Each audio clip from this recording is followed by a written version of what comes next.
চট্টগ্রাম নগরের পশুর হাটগুলোতে মজুদ কমছে গবাদি পশুর, তাই দাম ছাড়ছেন না ব্যাপারীরা। এ নিয়ে আরও জানাতে চট্টগ্রামের হাট থেকে যুক্ত হচ্ছেন শোয়েব রহমান। শোয়েব, হাটে ক্রেতাদের ভিড় কেমন দেখছেন আর গরুর দাম নিয়ে কি বলছেন ক্রেতারা?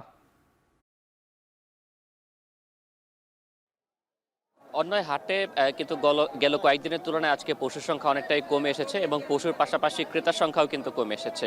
যেটি যে গতকাল যেই বেচা কেনা হয়েছে, গতকালকে কিন্তু বেশিরভাগ পশু বেচা কেনা হয়ে গিয়েছে এবং সেই জায়গা থেকে আজকে কিন্তু খুব কম সংখ্যক ক্রেতাই আসছেন এবং যারা আসছেন তারা আসলে কিছুটা বেগ পেতে হচ্ছে পশু কিনতে, কারণ যেহেতু পশুর যোগানও কিছুটা কমেছে, যে কারণে ব্যাপারীরা কিন্তু দাম ধরে বসে আছেন, দাম তারা ছাড়ছেন না। এরকম আমরা বেশ অন্তত 5 জন ক্রেতার সাথে কথা বলেছি। তারা যে পশুটি কিনেছিলেন তারা বলছেন যে তাদের পশু প্রত্যাশিত দামের চেয়ে 10 থেকে 15,000 টাকা পর্যন্ত বেশি দাম রেখেছে বলে তারা মনে করছেন। তেমনিভাবে আমরা ব্যাপারীদের সাথে কথা বলেছি, তারা বলছেন যে এখন পর্যন্ত অর্থাৎ গতকাল পর্যন্ত পশু বেচা কেনায় কিন্তু দাম খুবই কম ছিল, কিন্তু আজকে তারা যেহেতু শেষ মুহূর্তে বেচা কেনা, তাদের হাতে আর খুব বেশি পশু নেই, সেই পশুগুলো তারা কিছুটা বাড়তি লাভে বিক্রি করতে পারেন কিনা সেই চেষ্টাটি তারা করছেন। এই কারণে মূলত কিন্তু তারা দাম ছাড়ছেন না। কিন্তু যেহেতু রাত বাড়ছে, ক্রেতার সংখ্যাও কমছে, সেই হিসেবে আসলে এখনো হাটে যে পরিমাণ পশু রয়েছে সেই পরিমাণ ক্রেতা কিন্তু নেই।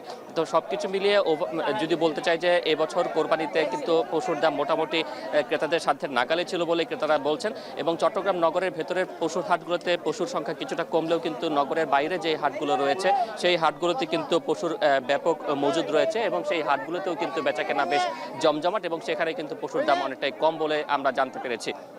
বিশেষ করে শহরের হাটগুলোতে ইজারা দিতে হয়, শহরের হাটগুলোতে হাসিল দিতে হয় এবং সেই হাসিলের কারণে কিন্তু এখানকার ক্রেতারা অনেকে শহর লাগোয়া যে উপজেলাগুলো রয়েছে সেই উপজেলাগুলো থেকে পশু ক্রয় করছেন এবং সেই কারণেও কিন্তু শহরের হাটগুলোতে ক্রেতার সংখ্যা কমছে। তবে সবকিছু মিলিয়ে বলা যায় যে ক্রেতারা এবছর পশু কিনে অনেকটাই সন্তুষ্ট।